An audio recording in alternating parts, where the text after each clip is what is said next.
ಬೆಳಗಾವಿ ಜಿಲ್ಲೆ ವಿಭಜನೆ ಪ್ರಸ್ತಾಪ ಸರಿಯಲ್ಲ. ಅಖಂಡ ಬೆಳಗಾವಿ ಜಿಲ್ಲೆ ಶಕ್ತಿಯುತವಾಗಲಿದೆ ಎಂದು ಶಾಸಕ ಲಕ್ಷ್ಮಣ್ ಸವದಿ ಹೇಳಿದರು.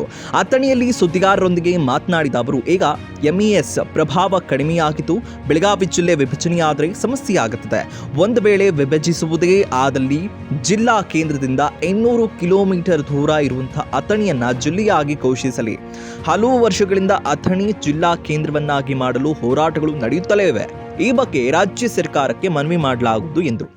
ಕೇಂದ್ರ ಸರ್ಕಾರ ಗುಜರಾತ್ 100%, ಮಹಾರಾಷ್ಟ್ರ 60%, ಕರ್ನಾಟಕ 30%, ಯಾಕೆ ಅನ್ನೋದು ಅವ್ರು ಹೇಳ್ಬೇಕು. ಭಾಳ ತಾಳ್ತೀನಿ. ಇದನ್ನ ನಮ್ಮ ರಾಜ್ಯದಿಂದ ಆಯ್ಕೆಯಾಗಿರ್ತಕ್ಕಂಥ ಲೋಕಸಭಾ ಸದಸ್ಯರು ಲೋಕಸಭೆಯಲ್ಲಿ ಇದನ್ನು ಪ್ರಸ್ತಾಪ ಮಾಡಬೇಕು, ಇದನ್ನು ಗಮನ ಸೆಳೆಯಬೇಕು ಮತ್ತು ಒತ್ತಾಯ ಮಾಡಬೇಕು. ನೀನು ಒಬ್ಬರು ರಾಜ್ಯಸಭಾ ಮೆಂಬರು ಹಿರಣ್ಣ ಕಡಾಡಿ ಅವರು ಮಾತಾಡಿರ್ತಕ್ಕಂಥದ್ದು ಒಬ್ಬರದು ನಾನು ಕೇಳಿದೆ. ಮತ್ತು ಅದು ಪತ್ರಿಕೆಯಲ್ಲಿ ಎಲ್ಲೇ ಒಂದು ಕಾರ್ನರ್ದಾಗ ಬಂದಿದೆ. ಇಥನಾಲನ್ನು ಹೆಚ್ಚು ಕರ್ನಾಟಕದಿಂದ ನೀವು ಪರ್ಚೇಸ್ ಮಾಡಬೇಕು ಅಂತ. ಆಮೇಲೆ ಕೇಂದ್ರ ಸರ್ಕಾರ FRP ಫಿಕ್ಸ್ ಮಾಡ್ತದೆ ಕಬ್ಬಿಗೆ, MSP ಮಾಡಿಲ್ಲ.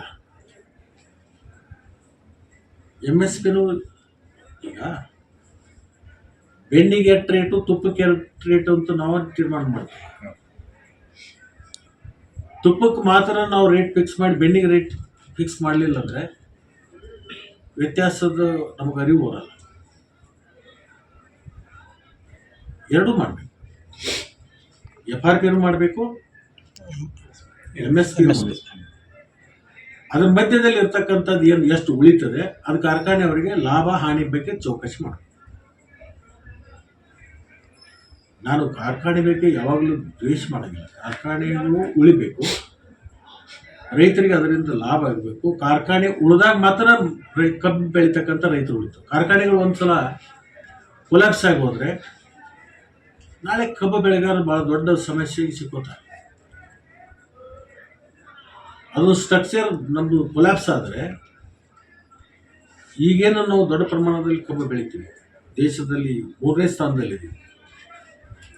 ಅದರಾಗ ವಿಶೇಷವಾಗಿ ಕರ್ನಾಟಕದಲ್ಲಿ ಅಥಣಿ ತಾಲೂಕು ನಂಬರ್ 1 ಸ್ಥಾನದಲ್ಲಿ 76 ಲಕ್ಷ ಟನ್ ಕಬ್ಬು ಬೆಳಿತೀವಿ.